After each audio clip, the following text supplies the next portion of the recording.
Welcome back to the Raice Brothers podcast. Super excited to have our dear friend Shmuel Eisenberg on today.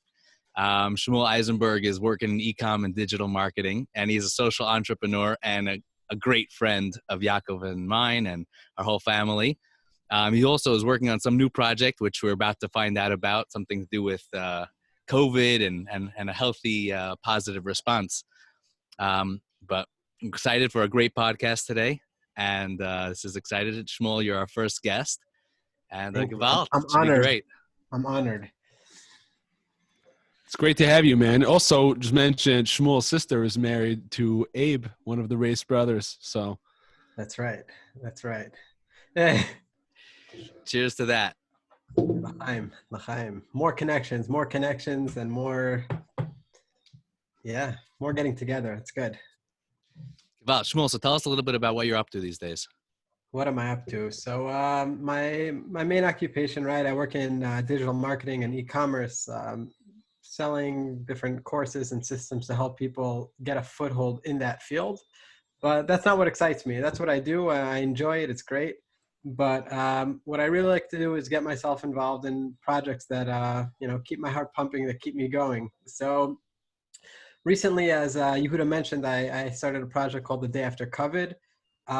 It's not my project, meaning I put it together, but what enables it is really all the great resources and the great people that have contributed to make it possible. So on one leg, there's a lot of dark things going on, a lot of sad things going on, and I felt that as opposed to us digging deeper and wallowing in all the negativity that surrounds us, we can try to, look for positive things. We can try to bring more positivity, and we can also try to, do our part in contributing towards ending this current situation as fast as possible. So the Day After COVID, it basically is a compilation of a few different resources. One of them is different ways in which people can make use of their time and benefit given the new reality. Another one is positive news related to coronavirus developments, all sourced, all factual. I'm not into, just sharing anything we see on Facebook. And then beyond that, it has ways to get involved. Everyone, we all to an extent have many, many ways in which we can help, in which we can help other people during the situation, in which we can help bring COVID-19 to its near and dear end. Amen. So it's like a mixture of a news site and there's also the activism. Correct. There's a section on getting involved, and there's many different ways people contribute, right? From donating blood, which we're experiencing blood shortages in many developed countries and underdeveloped as well, to sewing masks, to people who already had it. There's many trials going on, and they need volunteers for people who will join these trials to see how what medicines will and won't work to treat the actual disease, what will work to treat the symptoms. And there's a list of 25 different ways, and we're always getting more suggestions, and we're always happy to add more ways. So it's ways you can help, ways you can get involved, ways we can encourage healthcare workers. You're linking people together. I'm just explain to me like a little bit. Like let's say you have people that want to give blood in Israel, in the States. Like where is this? So it's meant to a little bit to spur the conversation, so people start thinking about it in a new perspective. Of the 25 ways we listed in which people can do good during this situation, there's another 1,000 more. And when people start looking at it in a light and they start thinking about not, wow, how terrible this is, but wow, what can I do? What can I contribute? How can I make sure that someone who's maybe having a more difficult time than myself will grow from this and make sure they're taken care of in this, this situation? It's meant to spur those thoughts and start that conversation. So it links to different resources. It has, people may not know how they can find the closest place to draw, to give blood. It has that. People may not know how they can join on trials if they either had COVID. It has that as well. So I just took all these awesome resources and these awesome ideas that exist and basically compiled them in one place to give people some food for thought. Okay, so I'm curious about the name, The Day After COVID, because everything you're describing sounds like it's all Correct. So, addition of The Day After COVID is that when this is over, that humanity. Give me 1 second. All right, Shmuel, I just quick question. Everything you said, the name of the program is called The Day After COVID, the Day After COVID, right? But everything you've been talking about sounds like it's for during COVID. All right. Well, that's a really great question. So the mission of the day after COVID is that for when this is all over, and God willing, it should be over soon, is that we come out better for it, that humanity is better for it. So we feel that all these different actions that we can take during this process, we grow on an individual level, we'll grow on a communal level. We see many different healing processes taking place. And we hope that when the day after COVID arrives, we should be better and we should grow from it. Yeah. There's a second element to the name actually, where it's people say it sounds a little bit apocalyptic, and that was intentional. That was because it's meant to be ironic in a sense, where people feel that, oh no, this is the end of the world, and it's like, well, the day after is going to come, and not only will it come, but hopefully will also things will be better and not worse, like the apocalypse. Amen. Yeah. Amen to that. So tell me, like, in a practical way, if people want to get involved right now, like, what would we do? Hit the website, thedayaftercovid.com, and then you could just learn about new. Yeah. There's a Get Involved tab. There's a Silver Linings tab where it's meant to be thought provoking and think about things that we can think about despite all the terrible things happening.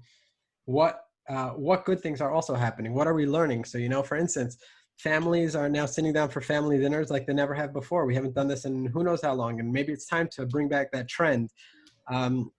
Family dinners have gone from, even when they did happen, have gone from an average of 60 minutes down to an average of 12 minutes in the United States, which is terrible.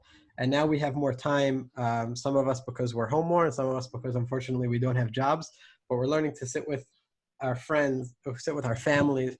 We're learning to connect to people even when we don't see them. There's so many different ways in which we're learning from the situation, and we hope that when things do return to normal, we'll take these lessons with us. So there's the Silver Linings tab. There's the Get Involved, which is all the many different ways we can get involved. And get involved, there's the direct ways, like actually contributing to the fight, and there's indirect ways. There are people right now who are not getting the care they need, right? Holocaust survivors, we just passed Yom HaShoah, to people who in general are lonely, and now they really are suffering, and we need to think about these people. We need to reach out to them. We need to strengthen these people, strengthen ourselves, and strengthen our society and our community. That's awesome.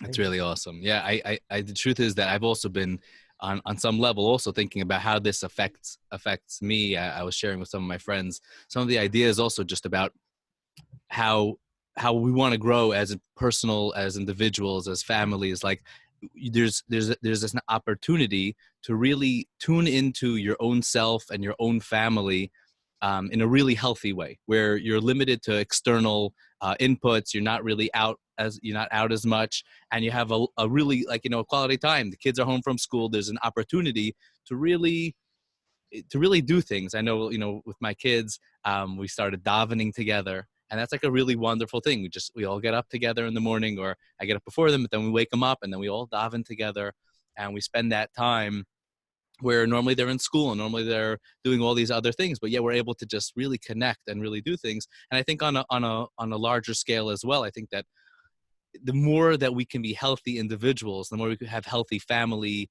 dynamics, the more that obviously the whole world benefits from it as well. Absolutely. And I think I also just want to add on an institutional level, all these, the way things operate on a day-to-day basis, school, places of employment, government offices, these are all institutions that can use reforms. They're all things that we can do better. We have technology, we have innovation. We haven't implemented them until now because people are resistant to change. And now that we're forced to look at things in a new perspective, I think this is a good opportunity for us to kind of, put some innovation into these institutions and really bring them to the 21st century and make it better for all of us. No doubt. No doubt. It's really funny because I'm seeing my kids' schools go through the process, and some of them are a bit more ahead and some are more behind. It's funny, especially since like one of my kids' schools, they were on the ball. All the teachers are giving Zoom classes like after Purim. The other school, it's like you can barely communicate with any of the teachers, I guess. And maybe, they're more Haredi. So they don't even have most of the teachers don't even have internet at home. And it's like, you see the difference. Definitely. It is funny also because in the religious world, it was like internet internet, nobody should have internet. It's like, okay, if you have internet, you should have like maybe one device that can connect to the internet, just use it for business. And now it's like, who's got internet? Who can get a computer? Who's got Zoom? All right, listen. Yeah. I'll tell you, there's a big drive for me with the schooling. That there's a huge value for the kids being able to learn from video. Meaning, if you have, there's definitely a benefit to having that one-on-one relationship with a teacher. But sometimes in a classroom of 30, not every kid gets that attention.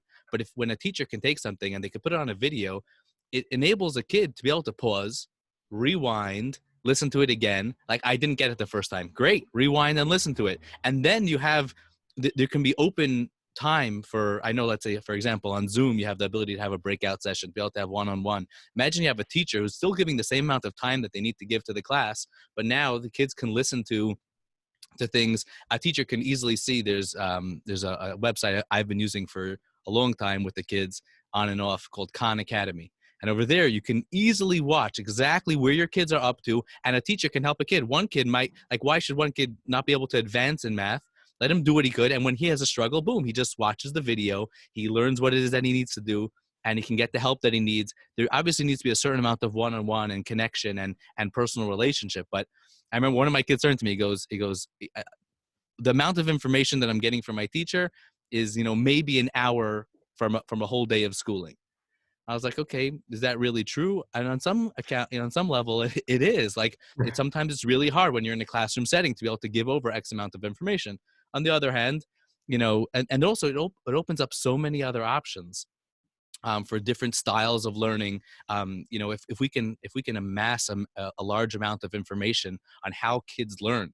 And imagine if we could do some basic testing to see, okay, which way does this kid work better in learning? And you could give him different courses, because you can have courses that are geared, 40% of kids age 8 do good with this, 30% like this, 30% like this. And if we have the mind power and we have the technology, let's do it. Let's use it. So, I'm sure that we're about to birth a lot of new schools and new educational, I don't know what to call them, prototypes but definitely new pathways. And I love the idea. I love the idea of change. And to me, by the way, change is very synonymous with geula. It's just a new level of geula, hopefully. Obviously it could also go into another level of galus, but it could be a new redemption, and it could really open up many, many new pathways. Amen. Yeah. Yeah, that's really awesome. It reminds me, we spent some time with Chabad in Cambodia. And when we were there, we asked, we had a lot of questions. One of the questions that we asked is, how do you maintain an education for your children? How do you maintain a Jewish education? He said, what do you mean? We have on the internet, they they have these classes. And at the time I said, it doesn't seem like, a very conducive way to learn. He said, what are you talking about? My kid learns fantastically. They learn online, and it's just a matter of adapting to it. And his kid learns Yiddish from this teacher, and he learns Hebrew from here, and English from here, and Khmer. And his kids were actually more well-rounded than your average person who goes through the traditional education system. So I thought it was awesome.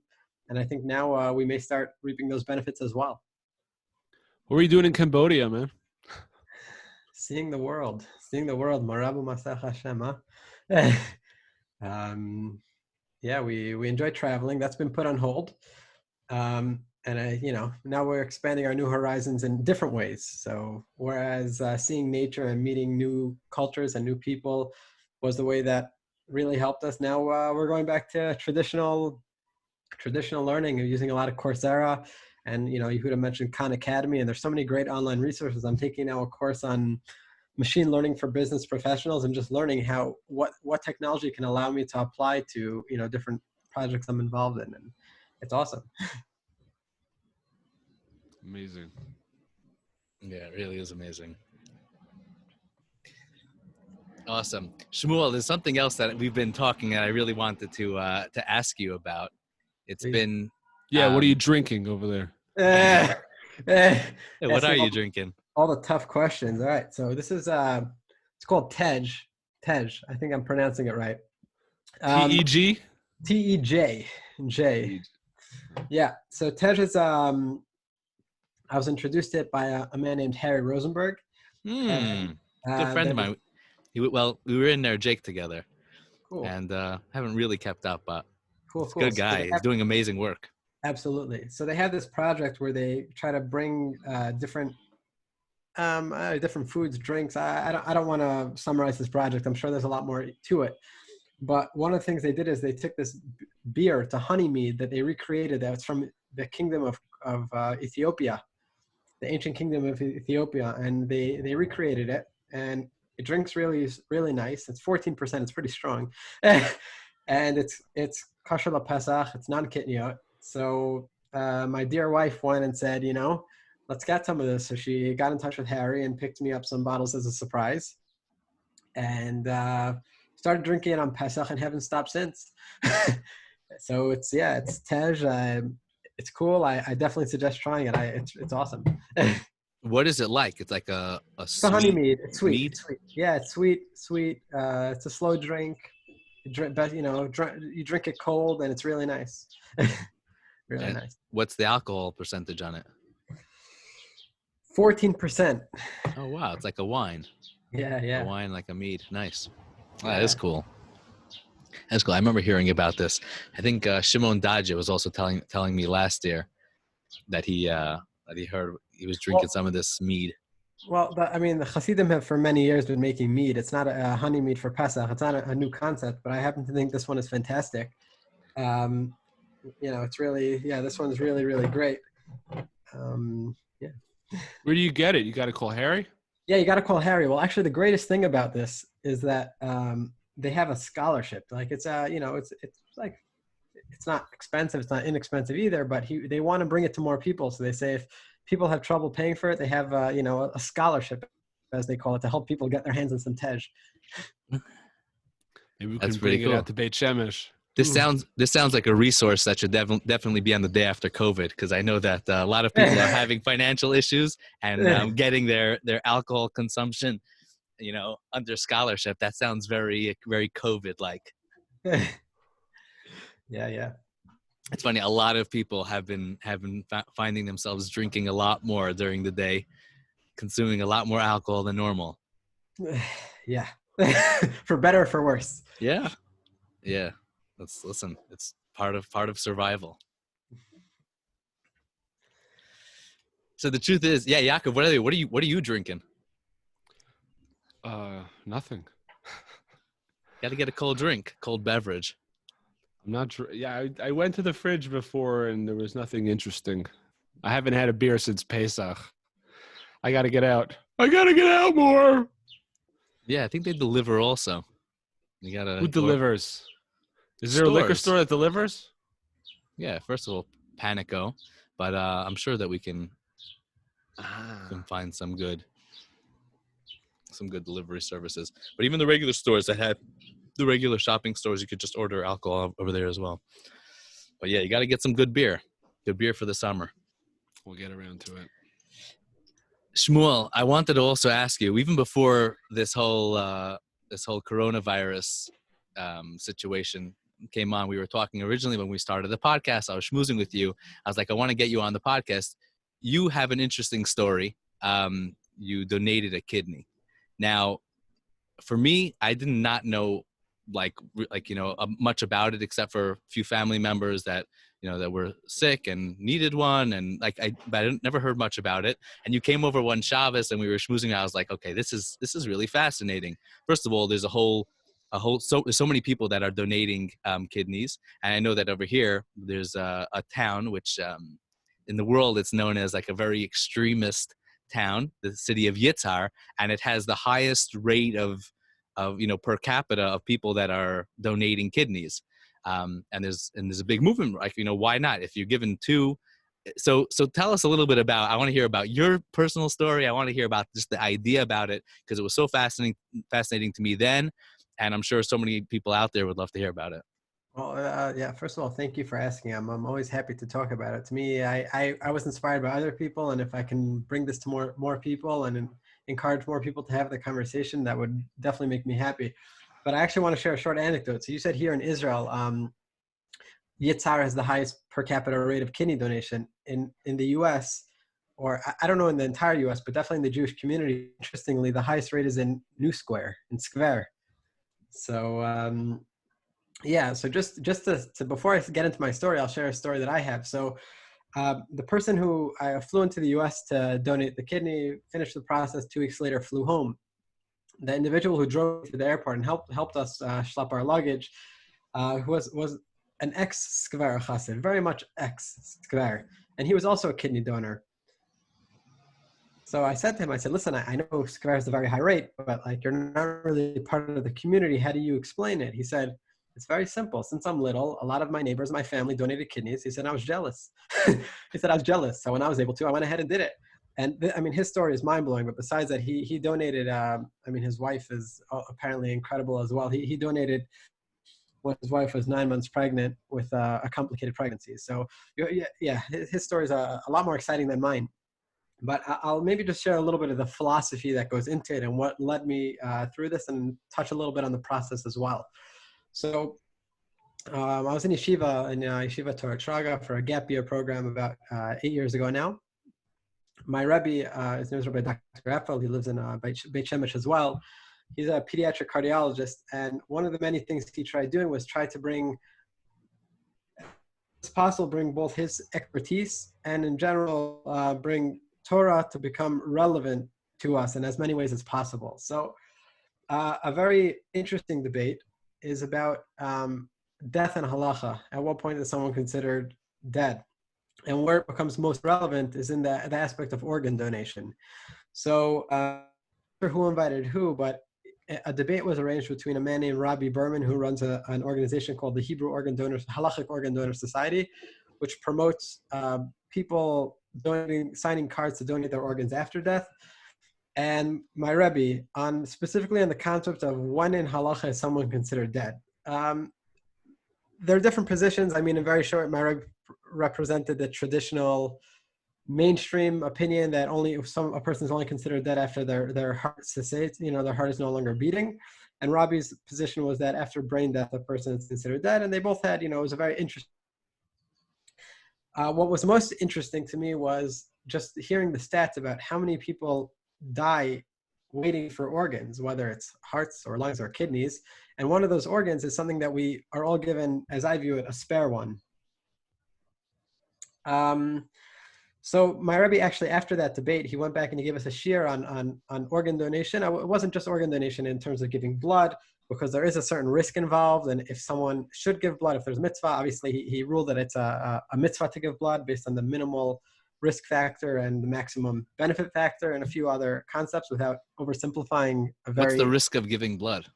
There's a risk of doing anything. You're putting a needle into your body, right? So if there's not properly sanitized, there's a risk. But the risk is I don't want to inflate the risk. The risk is 0.00001. It's not.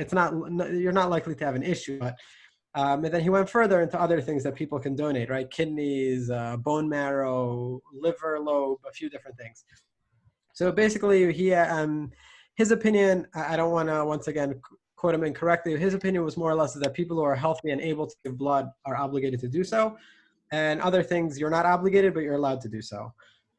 From there, I went and researched it a little bit. And I said, you know what, like so many people, there are many people who do this, but many people don't. I don't have any good reason not to. I'm healthy.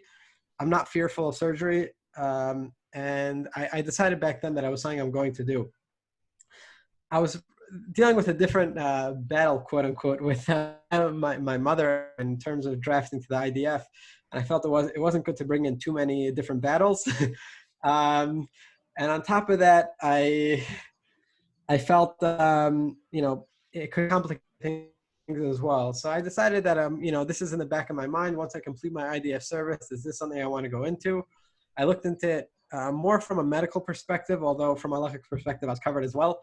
And I felt very secure that this is something that there isn't an issue doing, meaning they put you through such an intensive process to determine if they'll even take your kidney. And I said, if they're willing to take it, then I'm willing to give it. So long story short, we've finished my army service, met my wife during my army service, got married, and I sprung it on her fast. I said, Chana, I want to donate a kidney. And she's like, okay, is it safe? And we discussed it a little bit. And she's like, okay, I see you're into this, and I'm behind you. So she was very supportive, which helps. Interestingly, one of the kidney donors I spoke to, he asked his Rav, and his Rav said that one of the two conditions he gave him was that your wife has to allow it. So I didn't check, but she did allow it. And I started going through the process here in Israel. There's a lot of tests that you have to do, which one of the positive side effects of it is they say that you're doing so many tests that if you do have something wrong, you'll discover tests that you wouldn't routinely do. So I went through it, right? Different blood tests and different X-rays and scans. And this is all being done through, there are organizations that organize all this? I should mention, thank you for asking. Yes. Here in Israel, I went through an organization called Matnat Chaim, an incredible organization. The head of the organization, Rabbi Haber, is actually currently not doing so well from coronavirus, so he should have a quick yeah. So I went through the process with their help. There definitely was a bureaucratic aspect of it, although I can say every aspect the doctors were beyond supportive. From my general practitioner, who right away she said, oh, that's great, asked me a few questions to make sure she thinks I'm ready, sent me to all the different appointments, and I went through step by step, and everything was really going smoothly. They did a kidney ultrasound, and they revealed, I don't want to say it's an issue, they revealed a minor potential issue. And I thought it wouldn't be an issue because it's not a medical issue, and it's not something we anticipated would become an issue. And she said, the person organizing, facilitating it, she said, I'm letting you know now, they're not going to accept your kidney. And I fought for it, and I brought some scientific articles proving that it's not an issue. And she said, no, they have such a concern here for the health of the donor that if they have even a slight suspicion that it can cause an issue down the road, they won't take it. And that's what are they afraid of? They're afraid they don't want the donor to have any issue that can result or arise due to the procedure. So even though that wasn't really the case here, and all signs indicated that it wouldn't be an issue, they said we're not taking any chances. I mean, but there's no issue. There's no issue with the kidney itself, correct. But shouldn't that be your decision anyway? Well, that's a good question. Right, in a libertarian society, we may say that's my choice. It's your kidney, it's your choice. But in Israel, there's a special medical review board that reviews in depth every single case. They take all your from your general practitioner to your blood work, urine work, X-rays, scans. You meet with a social worker. You fill out questionnaires. They take everything, and only if they think you're a perfect candidate will they take it from you. So many people, including many healthy people that I've encountered, actually end up getting rejected. In Israel specifically, where they're very, very cautious. And for that reason, I don't know the exact numbers, but I think it's under 200 people a year who are giving in Israel currently. Wow. So on one hand... you know what the numbers are of people that need kidneys in Israel? I don't know offhand, but there's over 1,000 waiting, that I do know. Wow. Yeah. So for me, that was a very, hearing that was defeating in a sense. But on the other hand, I did take pride in the fact that they value so much the life of individuals that they won't put us at any slight risk. So I kind of shelved it. I went through the process and it didn't work out, and I put it on the side for the time being. A friend of mine, she posted on Facebook, she donated to her father a kidney in the US, and she told her story, and it kind of reignited my desire to do so. So I spoke to her, and she said, oh, speak to Renewal in the US, just have the conversation. So I called up. What's Renewal? Renewal is the equivalent of Matnat Chaim in Israel. It actually predates Matnat Chaim. It's an organization in the US that facilitates kidney donations within the Jewish community. And they're incredible. I mean, I'll talk about a little bit, just some of the things that I experienced from them, but the level of care, they take care of every aspect, from the medical to the financial to the emotional. They have everyone covered. It's really unbelievable. And seeing, the most inspiring part of the whole process was seeing how many good people we have in our community and how much they do. It's mind-boggling. So I spoke to the head of Renewal, not the head of Rabbi Steinmetz, and he talked me through the process, and he asked me some questions, and he said, there's a legitimate chance you'll be accepted for kidney donation in the United States if that is something you would like to do.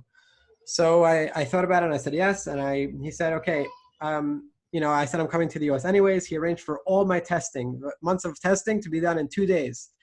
In Wow. 2 days, they have good relations with all the hospitals there. The hospitals love them. They see the amount of life-saving work they do. They see how they treat them, everyone respectfully. And in 2 days, I knocked off all different tests. A few weeks later, they came back and they said, everything looks good. There are 1 or 2 things we want you to do follow-up tests to be, extremely cautious.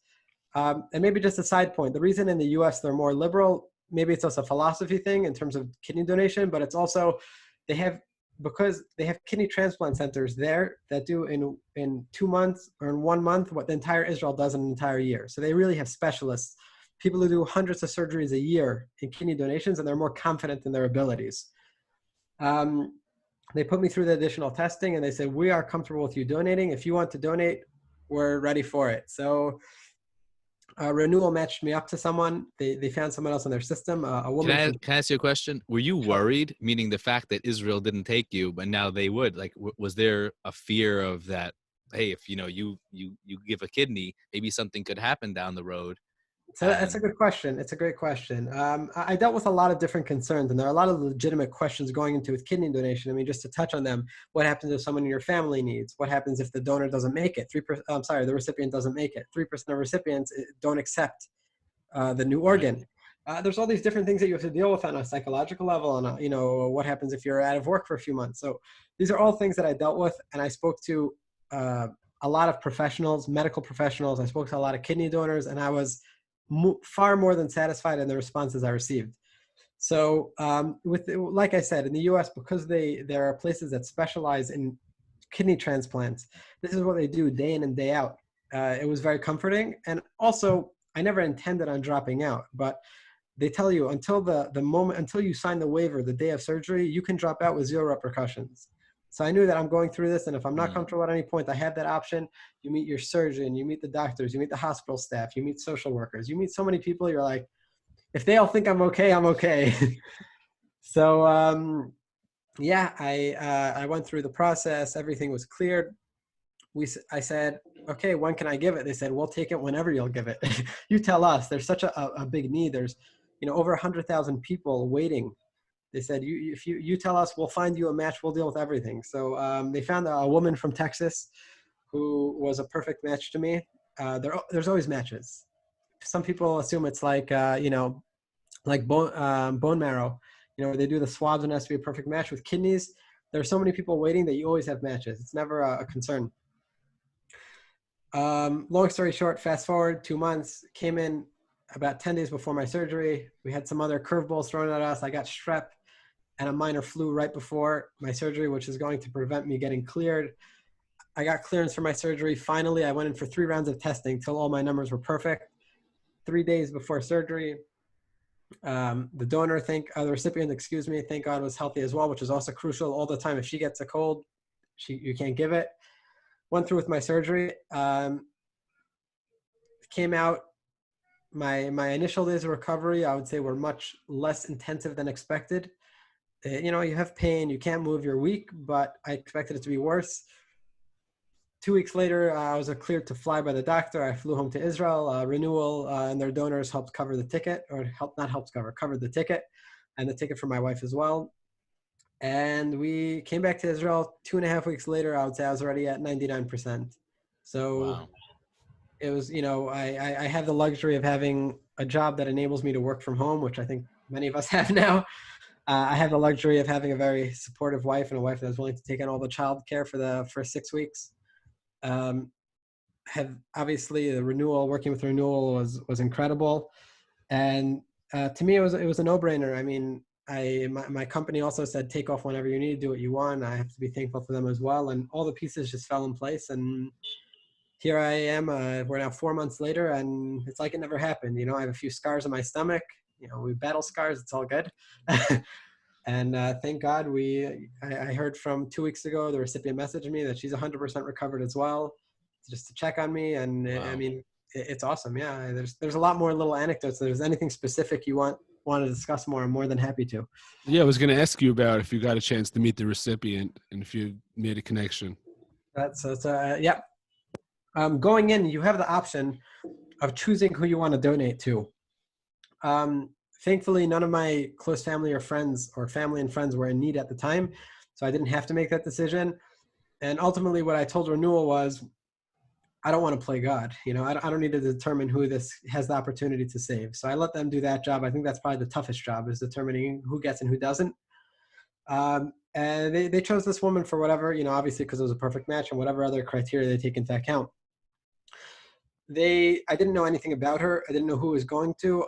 The day of, I found that it was a woman. That was the extent of what I found out. And then afterwards, based on there's very strict laws, only if both the donor and the recipient are open to revealing that, can you reveal that. And I will mention also, if you have someone you do want to donate to and you're not a match, they do what's called donor chains, which is incredible also, where basically one person will donate to one person's uncle, and then, you know, their brother-in-law will donate to that person's, you know, sister in place.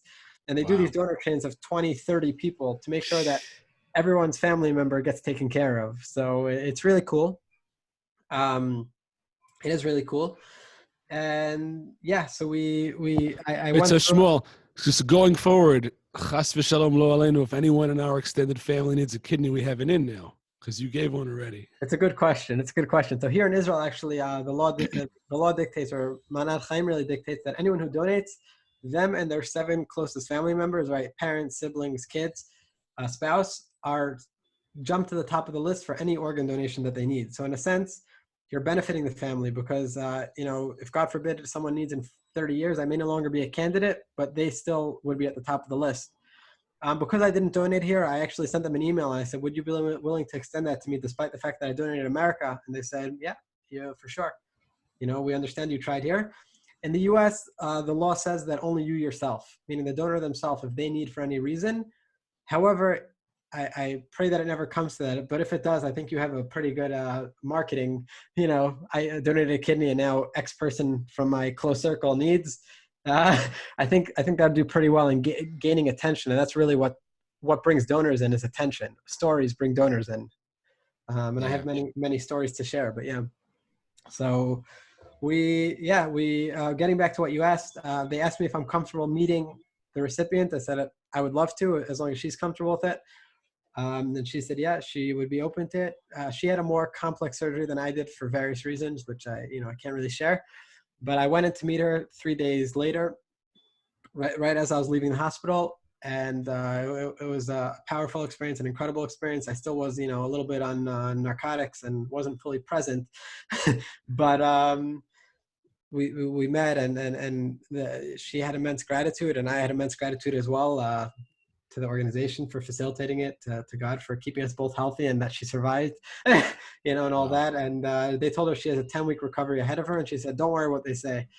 I'll be out of here in a few weeks. And lo and behold, she's a strong woman, and she got out of that, and she's healthy and recovering. And I mean, it was a really powerful moment. We took pictures together, and from there, we've been in touch only a little bit.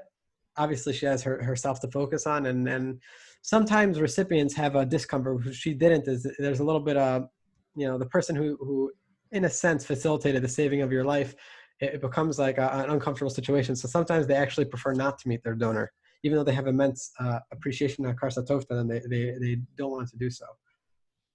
But I was happy I did. For me, it was powerful, to see a human being, and, maybe like in I don't know, 1984, one of those books where people just, maybe she didn't make it, and they're just telling me she did to make me feel good. So it's good to see her. It was good to see her. It was good to, to see that she's doing well. Her husband was also a real sweet person. And I got to meet the people that are, able to have a family member longer living with them. And it was very powerful and inspiring.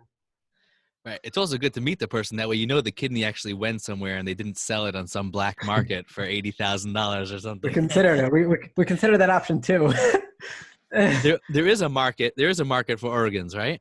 There's a big market for it. I happen to have personal knowledge of it, but I think for the sake of the people involved, it'd be better if we don't share that information here.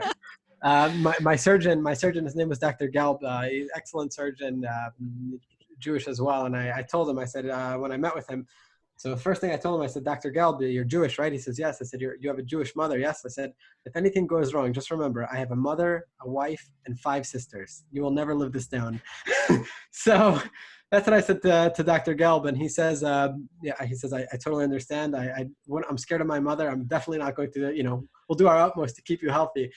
But one of the things he specializes in is actually the black market. And what he explained to me, that the black market has many deficiencies, and the success rate with organ donations in the black market is much lower for a lot of reasons. But one of the reasons is that the donors have an incentive to cut corners and to lie on the questionnaires and to cheat their medical tests. And if they do so, that can lead to a bad outcome for both the donor and the recipient. So I don't suggest anyone going to the black market. I know $80,000 is enticing. Frankly, I also know that people get less than that. That's maybe what they pay, but the actual donor doesn't get all that much. Yeah, no, I was just joking about that. That's great, though. But it sounds like you did your research, Shmuel. Yeah, I did. Well, I told people one of the benefits is like now when I go to a third world country to travel, I wear a sign already taken. I don't have to worry about ending up in a bathtub. Oh my gosh, that's horrible. Yeah. So it's interesting. So basically, if anybody in your immediate family needs, or if you need, you're immediately bumped to the top of the list. And that's not just, this is in Israel, and that's not just kidneys. That's anything. Correct. Anything. Wow. And what is, like, you touched on it earlier, but that is an interesting, isn't donating organs like a halakhic issue? Most organs you can't donate unless you're dead. I don't want to get into that because because I'm not an expert, B, because it's really a very, a very loaded topic, but donating organs. We like loaded topics. Donating organs post-mortem when you're 100% dead is not a halachic issue. In fact, it's encouraged. The reason many people don't allow the signing on donor cards and different things like that is, first of all, there's a concern that if the doctor knows, they may have less of an incentive to keep you alive, right? Because your organs can save people. There's other ethical concerns, but on a basic level, it is very much condoned. If you are 100% dead by all halachic, parameters, donating anything is great. In reality, what happens is people. Is that a difference of donating to other Jews or to non-Jews or anything like that? So they're definitely, that argument is definitely made. That's also a good point. There are people who say you can only give to Jews. There are people who say otherwise. Once again, a very, very loaded topic, because there's always a concept of, first of all, you don't know who it's going to. Second of all, you may only be a match to a non-Jew. Third of all, bumping people up on the list who are Jewish. There's a lot of different factors there. Right. But what happens is, in reality, is that there's very rarely the opportunity to donate organs post-mortem if you take the traditional or mainstream halachic approach, because once people are brain dead, the majority of their other organs die before their heart stops. So they end up having nothing to really donate. There are also organs that you may or may not be able to donate even post-mortem, according to some halachic authorities. I'm no expert, but life-saving organs you definitely can. But for instance, things like corneas or different things that people donate also that may help a person's life but not save their life can become a question. So I would say anyone who has those concerns, I personally am signed on a post-mortem card. In Israel, you have the option on the Kartis Adi, you have the option to select 3 options. One is yes, one is no, and the third one is only if a rabbinic authority of my choosing allows the donating of the organ. So I put my Rebbe down there, and he'll have to make the tough decision if it ever comes to that. Wow. So that's a very cool. That's a very interesting piece of information that I never heard. Yeah, and for that reason, I do suggest people signing the Kartis Adi, because even if you don't want to make that decision yourself, I mean, first of all, if your family says no, they won't take it anyways. And second of all, if you have a Rebbe or a rabbinic authority that you trust to make that decision, they will make the right decision. So, there's no harm done. Wow. And in Israel, actually, one of the benefits of signing that card is that it moves you higher up on the donation list as well. So there's a selfish benefit too. Wow. That's incredible. That's really incredible. I was encouraged to share my story by the fact that I was encouraged. First of all, the whole conversation only started because of this debate between my Rebbe and Rabbi Berman. And then later it was only rekindled because of my friend who donated to her father. and because of that, I do try to share my story, and I shared it on Facebook, and actually 3 different people reached out to me to discuss it with me. So I don't know where any of them led, and it's okay if they didn't. Just having the conversation is healthy. It means that if someone in your family is going to donate, coming in a little bit more prepared for it, means it's more Right. likely to happen. So I thank you for having me here and enabling me to share it with more people. You kidding? Yeah, it's incredible. I remember you had some funny stories as well along the way. I'm trying to remember. If you have anything that you wanted to share, by all means. Oh, there's always funny stories. I can nothing immediate comes to mind. Nothing immediate comes to mind. But yeah, it's always an experience. Anytime you go through something like this, just my doctor who who had to sign just to give me the original referrals to get the tests. I mean, every time you go to that doctor, it's a story.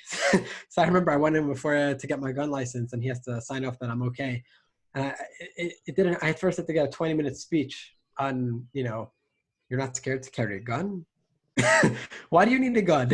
So it's always funny to me how, when people feel necessary to go beyond what their personal, what their role is and get involved. And I had that also all along the process. I meet people and people ask some very funny questions, but to me, asking funny questions is better than asking no questions.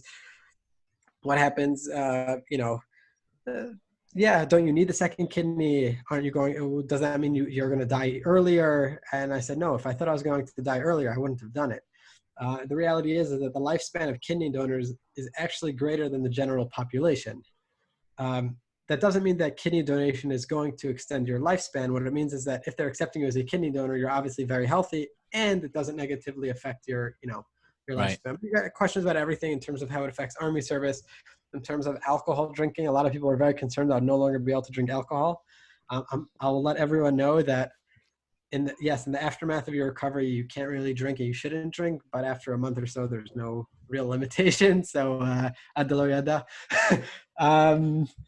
And yeah, nothing immediate comes to mind in terms of a funny story, but Right. It's a really interesting thing that we have an extra organ, right? Meaning both from, I guess, from a personal belief in Hashem and that He created this world, but I also believe that there's a way that Hashem, so to speak, evolved us, and Hashem created nature to evolve us into being where we are.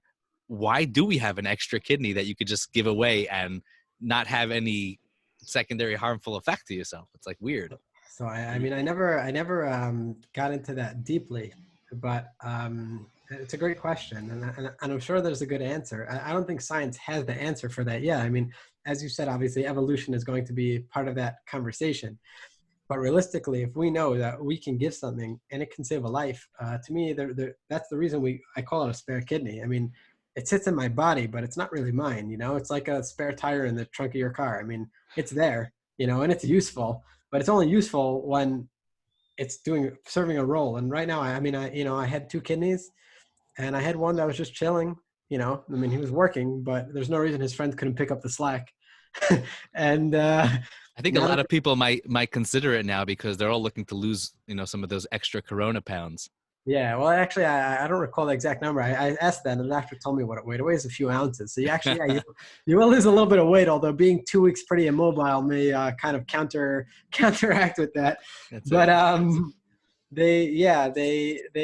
felt that my kidney's role is only his purpose on this world is only complete in someone else's body. So he's now finally able to fulfill his purpose. And I'm sure you have something interesting you can share in that regard from the sphere, as not to put you on the spot.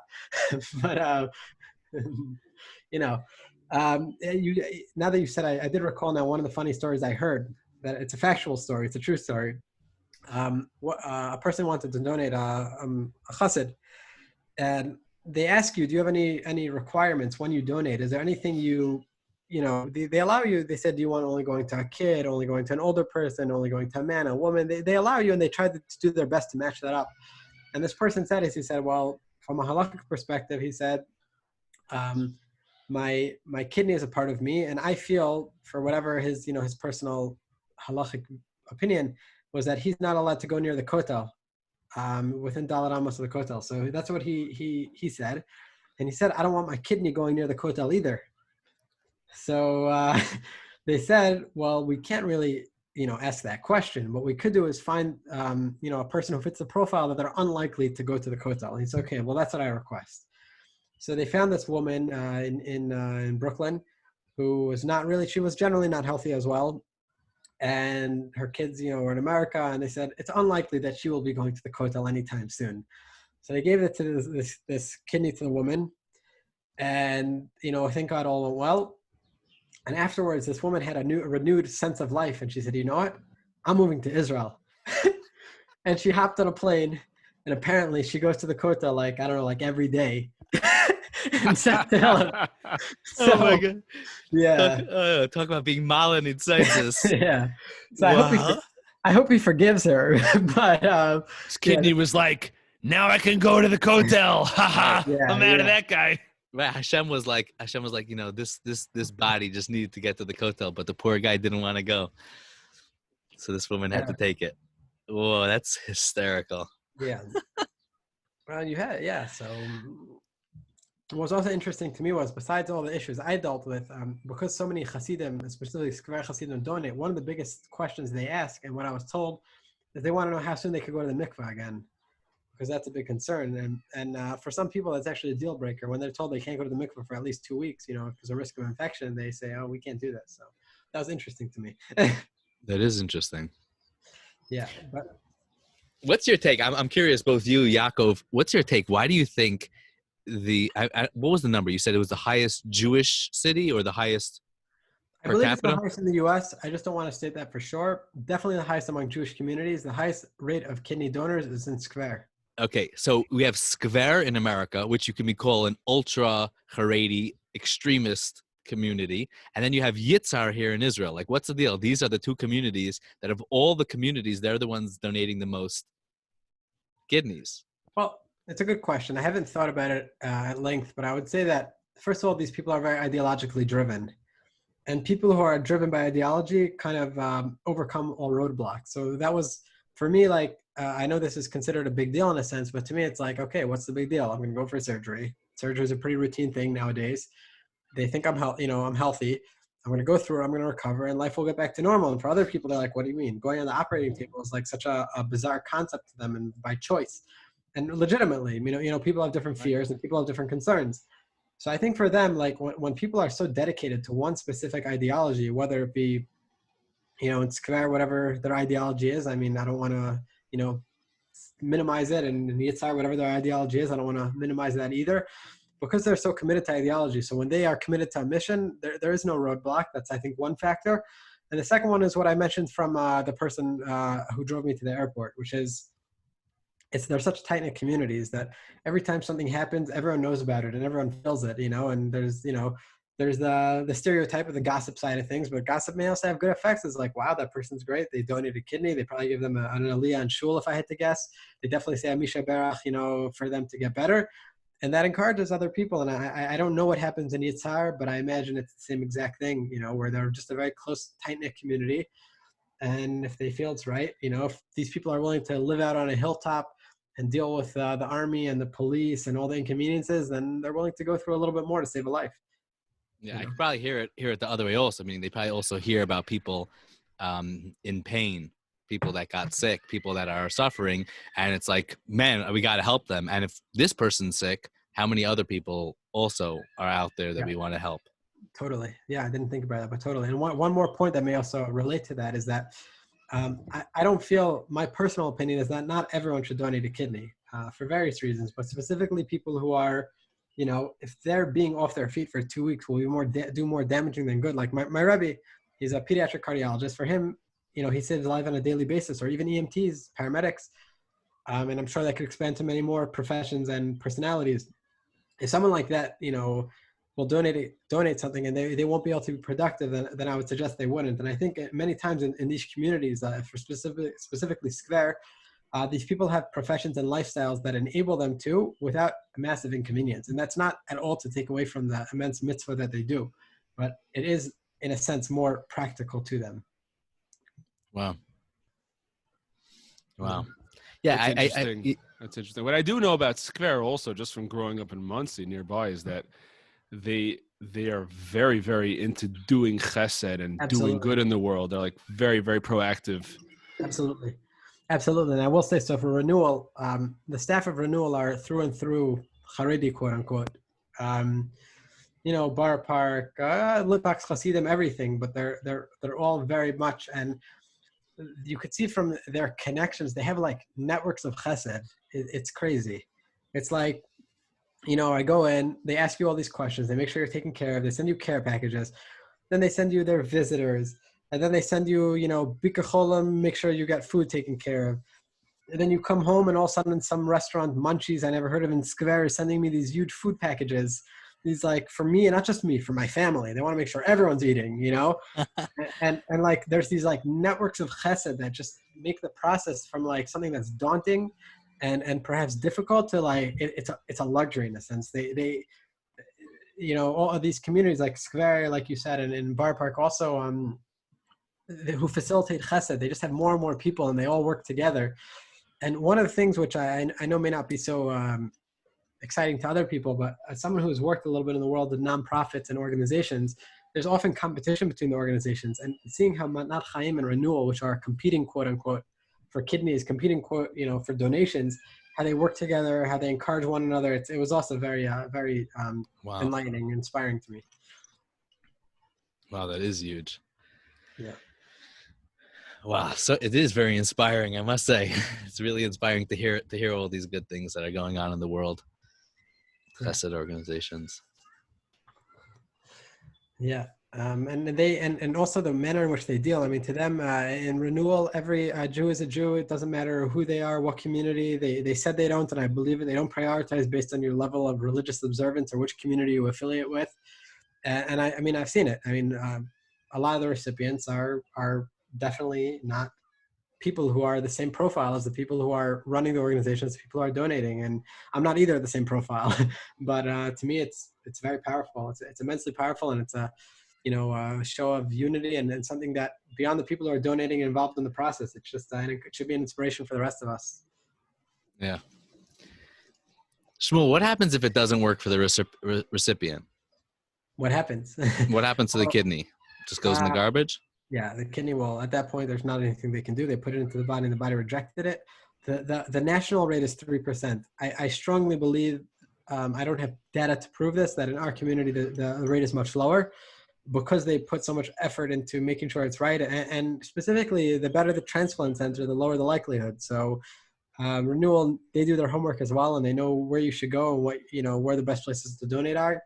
And I imagine it's a very small percent. If it does happen, I mean, I don't know how I would have reacted to it. Thank God I didn't have to deal with that. But I believe I would have said, I did mine. I did mine and God did his. And that's what it is. I can't understand why it did or didn't work out. And we have to live with that. And I think we can say that about any effort.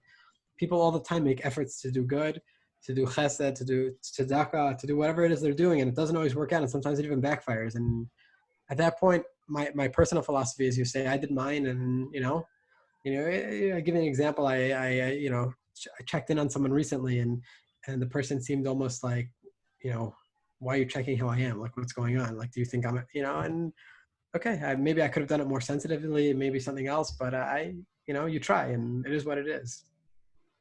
Yeah. I had a friend recently who he was running around helping somebody. And, like as you're going to do something to help somebody, you end up like, getting clipped yourself and you get hurt. And it bites. It really bites. But it's true. And I think Yaakov and I were touching on a similar conversation the other day about this. Like, our job is not to necessarily, hit a home run or get on base. Like, we just have to do what we need to do. And the results really, really are not up to us. And sure. It's whether it means, davening on a porch minyan or davening with or davening by yourself, whatever it is. But you got to do what's on you, and we got to do our own avoda and be real with it, and not always be so concerned about, is this going to get me, ahead? Is this going to get me points? Is this going to, like, it's not about that. It's about doing what's right. And I think it's really inspiring. And I'm going back to this, which is Yitzhar and Skver. There's a lot of ideological communities out there. Like there's something about that. I mean, Yaakov touched on it, the chesed idea, the ideology. It's not just an ideological, like, oh, that we're going to push through things. Because there's a lot of people that are ideological that can push through things. I think it's an ideology of really believing that I'm part of something bigger than myself. Meaning, if it's me, then why should I give it to someone else? These ideologies, and I think it's a curious thing. And I'm curious, like, to think about it more. And maybe, maybe I don't think about it enough, that I'm part of. What does it mean to be part of Am Yisrael? What does it mean to be part of a bigger thing? That it's not, I might look like I'm an individual, but really, if I'm part of something else, like, wouldn't my fingers be happy to give for each other? It's like it's a ridiculous. Imagine if one of my fingers had an ego, feeling that it was better than another. My thumb was like, oh, look at me, I'm connected all four other fingers. Like it would be ridiculous. You'd be like, dude, it's just my hand. And if you really live with that, then I feel like this, where I'm kind of overcoming boundaries and obstacles in my own mind and in my own emotions, listening to this whole story and being like, well, am I ready to give up a kidney? And it's suddenly it's like you get like this uncomfortable feeling and start thinking about the different things. And they're really like, no, we're really part of something bigger. Yeah. I think it's a great point you're touching on, really. It's a great point. And I think one thing to mention is that I didn't give credit to is the leadership in these communities are obviously a very big factor as well, where the Square Rebbe encourages it. And I think that makes a big difference. And I remember right about the time I was donating, it was one of the Satmarovs also encouraged kidney donation. I imagine that we're going to see a huge spike in kidney donations there as well.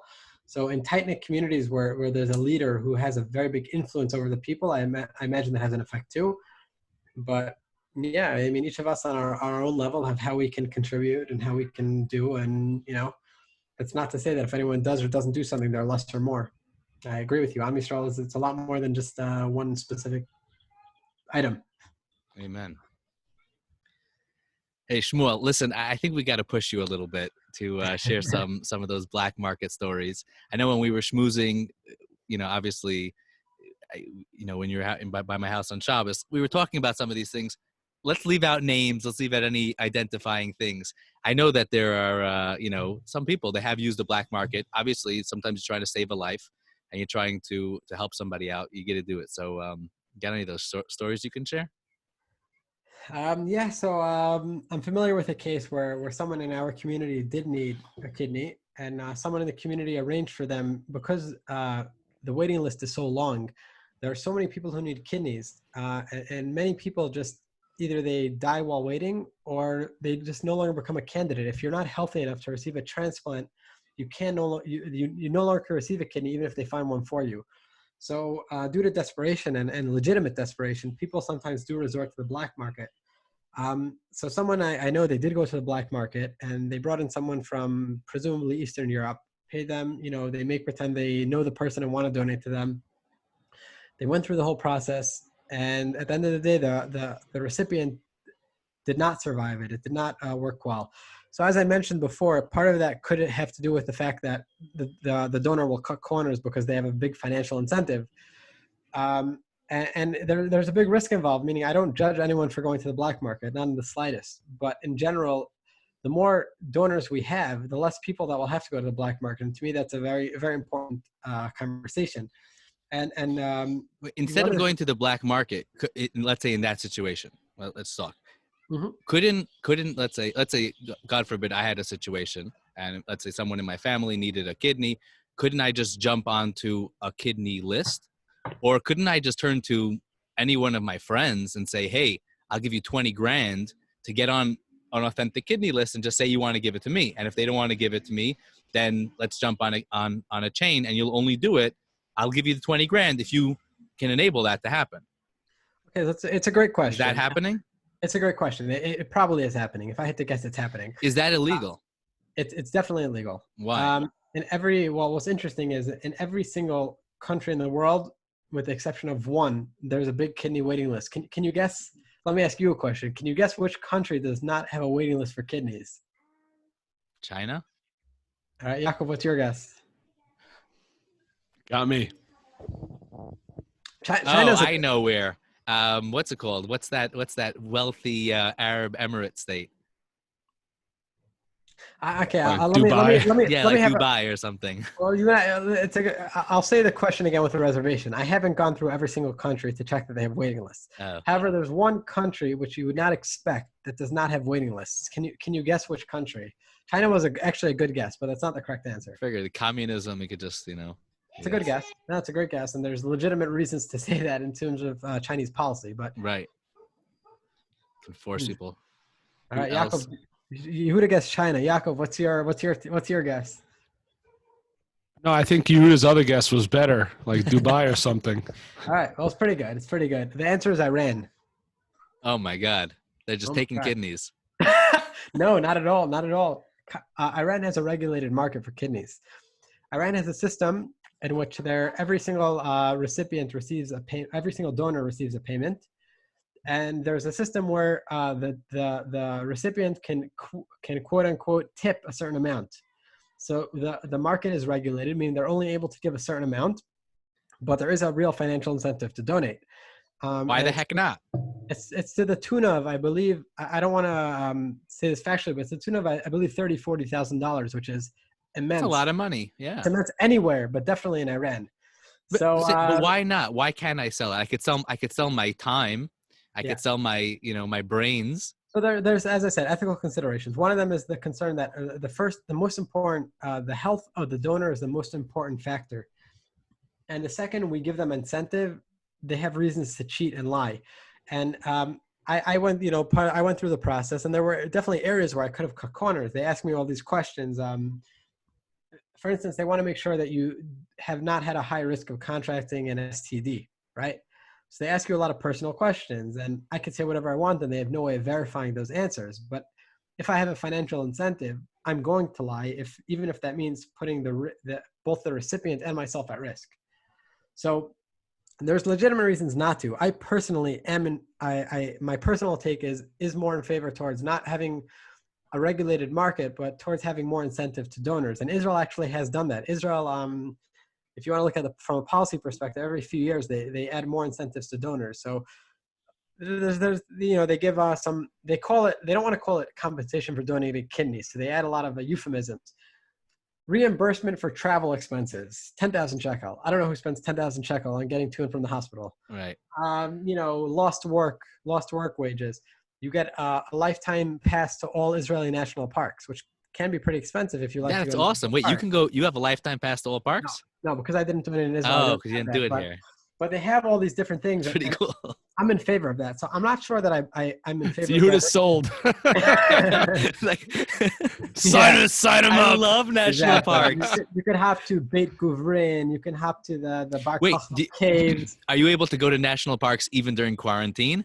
Because that's really valuable. That's a good incentive, and maybe it's worth a suggestion. Imagine if everybody who donated a kidney should be allowed to go more than 500 meters from their house for no reason at all. I don't know if that would work, but it's a good suggestion. And I don't know that I'm in favor of the Iranian system, but based on, it's very anecdotal. The one person I know who went to the black market didn't survive. Didn't make it through. Right. They lived past the surgery, but their body rejected the kidney. And it's definitely an interesting situation. So in regards to your second question as to can people go to the kidney chain? So the first answer is absolutely. If you have a friend or a family member who wants to donate, even if you're not a good match, sign them up and let Matan Chaim and Renewal do their magic and find the person who needs a kidney. That being said, many people, the reality is that they have family members who are either rejected. As I said, there's very strict criteria for who they'll put, approve, and they have to have people who they're willing to. So an example I gave is a person who I was on a delegation to the U.S. in which we're going to different college campuses to fight BDS, to strengthen pro-Israel groups, and I was hosted by a very lovely, gracious family, the Dolans in New Jersey, and the mother's a doctor. And wait, you just said their name. Do you want to continue the story? Yeah, it's okay. It's okay. He's Yuri Dolan is in need. He's a wonderful person. Anyone who is considering donating or would like to, please contact us, and I'd be happy to try to get you on his list, because I would be very happy if he got a kidney.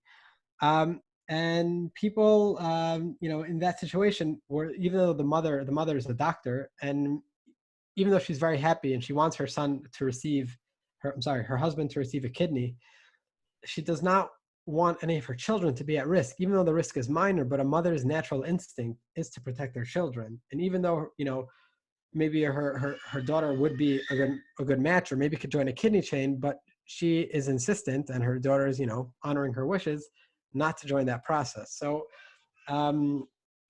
people who can and are able to and have supportive family joining this process, you can save a lot of people. And they may not always have another option. We shouldn't be saying, oh, maybe their brother should, maybe their father should, maybe their mother should, maybe their son should. Maybe they tried, maybe they went through the process and got rejected, because many people do. And going one step further, right now we're in a situation which is due to COVID-19, we have a reality where people they've suspended kidney donation surgeries. And many of these people, unfortunately, by the time this is over, due to the many rounds of dialysis, it's taken a toll on their body, and they no longer will be healthy enough to receive. So people who are healthy and are considering this, there's no reason not to start the process. So the second this is over, you can go for it. And it's a real legitimate opportunity to save a life, which many of us don't often have. I wouldn't say that I saved a life. My kidney gave a person a renewed life with the help of the doctors, with the help of renewal. You saved a life. My kidney saved a life. I was a big part of the process. And if people want to be saved, and anybody else who gives a thing, it does. If it saves a life, it saves a life. That's called saving a life. Yeah. So there's a lot of factors, and I'm never, people should never think for a second that it can't happen to them, because unfortunately the reality is it can. And they should never think maybe why isn't that kid's daughter or sibling or parent or whatever donating, because there are just too many factors to put into play. And saying, why didn't they go to the black market, right? It's a total of whatever the number is, $60,000, $100,000. Black market isn't the best option. The best option is to do it not only from a legal perspective, but from a medical perspective. And, Why do you think that the government is putting a more of a premium on the life of the donor than on the life of the recipient? Like you mentioned, in Israel, a lot of people are getting turned away. You got turned away in Israel and in America. Shouldn't the government be valuing lives equally? And the truth is that the donor really has a lot more of choice than the recipient. So it's a great question. It really is. Well, there's a lot of factors that play into that. First of all, the majority of people who need kidneys may also have other underlying issues. So they feel that taking a person who is 100% healthy and putting them into a situation where they may be at risk is not good, when you're dealing with in a sense, it's like a suffix and a vadai. Like, I'm right now healthy, right? Although God forbid I could walk out of the street and a car could, but a person who right now is already in the state, you don't want to move other people into that state. On a more macro level, I agree with you. If that is the sole thing preventing them from being healthy, then perhaps an exception is due in that case. And perhaps even though the donor is by choice putting themselves at risk, and maybe this is even the donor's way of giving more value to their life. There are people who this will make them feel very good about it. And even if they're putting themselves at risk, they feel that this is their way of contributing. Maybe there should be an exception made. But I think on a process level, on an institutional level, there's a big danger in just saying, okay, anyone who wants to donate, because you're going to. Well, not anyone, but not have, I feel like America is pretty, a first world country. They're not just taking anybody's kidneys, but being super uber careful seems a little bit. So that's a decision that the government and the medical authorities will have to make, and I do hope they move towards being somewhat more liberal and somewhat more open-minded, and perhaps relying more on evidence and things that have happened in the U.S. Because in the U.S. they're constantly increasing the amount of people who are eligible to donate based on research, based on people who are healthy. What may have led someone to be rejected a year ago, today they could donate. And now that you said that, it actually reminds me of another story. Maybe I'll just quickly share. I don't recall the name, but there was a rabbi in Arizona there was a congregation in Arizona, and one of the members of the community needed a kidney, and it was a very, very tight-knit community. And they did a drive, and they found someone who's able to donate a kidney, and they went through this whole process. And right before the surgery, the donor was rejected. What does that mean?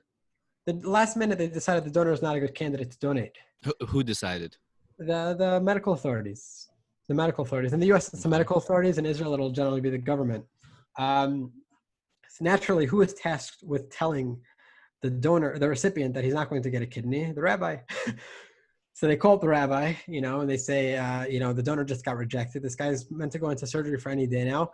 You need to call up the recipient and tell him he's not getting a kidney. So what happened? What's interesting in this case? The rabbi had an extreme fear of medical procedures, and he had an extreme fear of even drawing blood. So there's an official word for that, right? Fear of needles or something? Yeah, there is. I'm not sure what it is, but there is. And the rabbi, to the point where at one point the rabbi needed some tests, and they had Jamie's looking it up right now. They had his twin do the testing for him. This rabbi's twin. Yeah. And this is a public story. I don't recall his name. It's just that I'm being forgetful. We're talking about identical twins, so they were sharing a lot of basically whatever it was they had to test. And this rabbi said, I just don't have the heart to tell, let's call him John. I don't have the heart to tell him that he's not going to get a kidney. Like, he's been relying on this. He's been waiting for this. So the rabbi said, I have no choice. I have to go get tested too. So he put aside all his fears and he got tested. And lo and behold, he was a match. Wow. And this was in Arizona. And at the time there was, I don't recall the specifics, but there was something preventing him from being able to donate in Arizona. Mayo Clinic wasn't willing to do it. And they flew him to New York where they were willing to. And he went through, and happy ending is that the rabbi is still here to tell the story, and the recipient is still here to tell the story. So there are many times legitimate reasons why a family member, can't donate. And that may be a fear, and fears are legitimate. We shouldn't minimize them. And it may be a medical condition, and it may be whatever else it can be. So we hope that the U.S., as the U.S. and science is expanding possibilities, I hope Israel will react.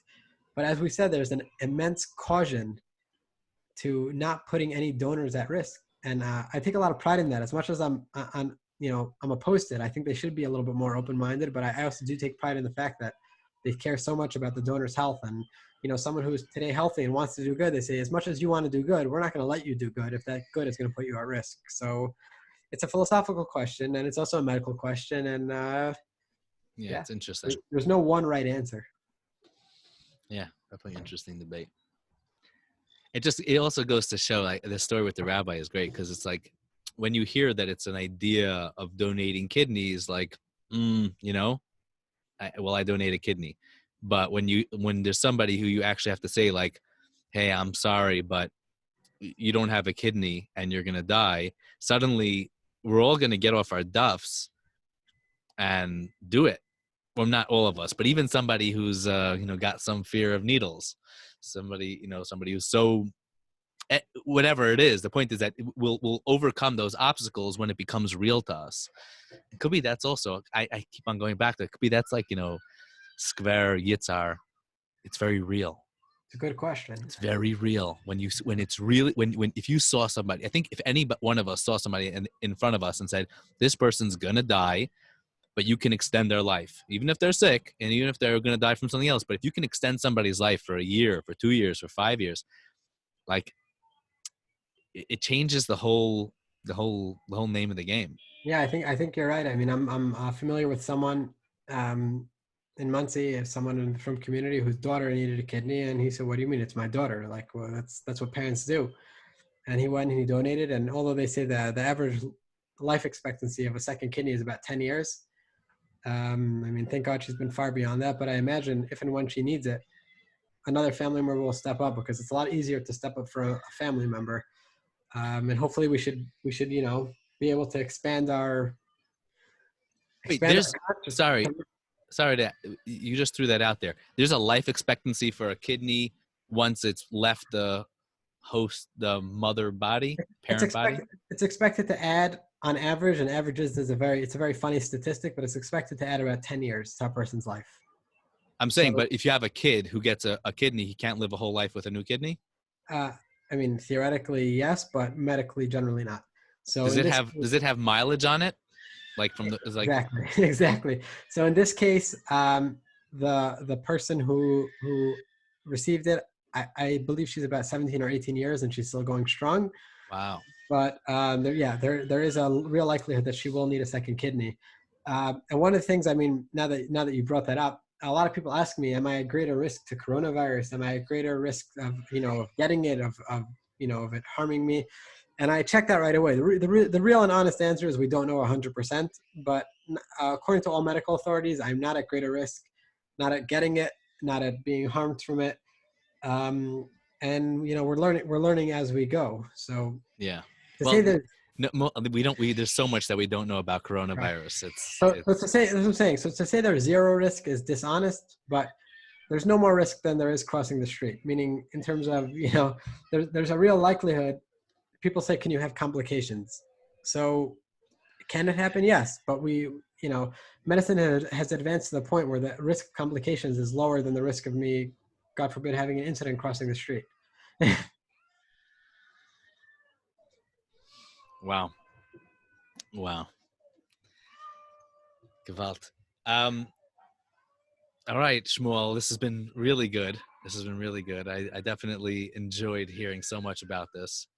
And it's wonderful getting a chance to schmooze with you on a nice day. Sadly, we can't do this in person, but hopefully soon enough we'll be able to get to be together in person and drink l'chaims and drink some tej or something. Awesome. And it's got a nice label too, Amen. All right, thanks, brother.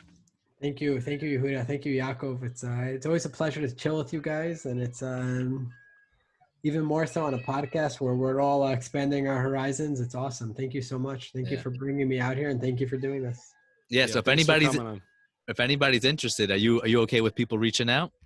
People should please reach out, even if they're so far from donating. They just want to ask questions out of curiosity. I am here at your service. I mean, there's excellent organizations, as I said, Manat Chaim and Renewal. But if you need the personal touch, I'm here. I'm here to answer questions.